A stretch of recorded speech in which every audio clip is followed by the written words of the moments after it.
अगर आप भी चाहते हैं जीके म्यूजिक का ऑडियो वीडियो सबसे पहले आप तक पहुंचे तो लाल बटन दबा के चैनल को सब्सक्राइब करें और साथ में बेल आइकन दबा के ऑल पे पहले करें।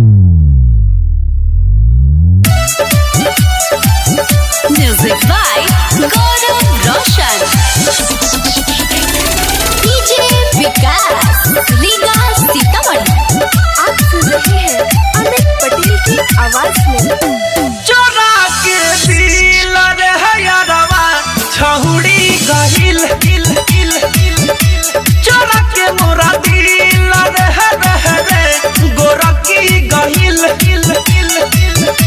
चोरा के दिल रे हदैया छहुड़ी गहिल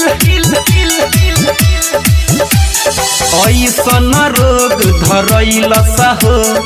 आपन दीवाना बनैल सहो हम बानी पागल भई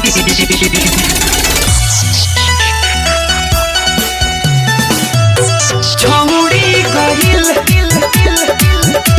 चोरा के दिल रे हदैया गोरकी गहिल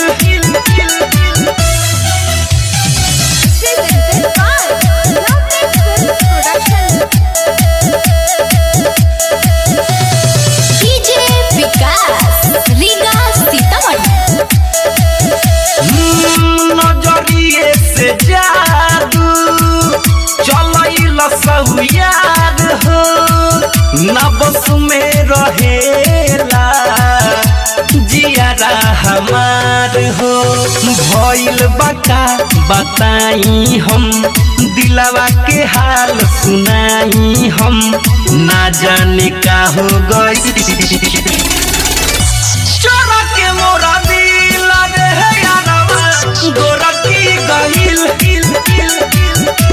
चोरा के मोरा दिल है छहुड़ी गहिल चोरा के मोरा दिल यारवा छहुड़ी गहिल उमरिया के रोग न दिलावा के दोष बा नजर जब से लड़ल बा न हमरा के होश बा बन गईनी देखते शराबी हो उठावा के कलर गुलाबी हो जियल भी मुश्किल भई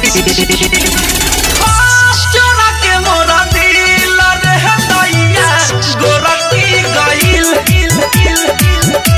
चोरा के मोरा दिल है छहुड़ी गइल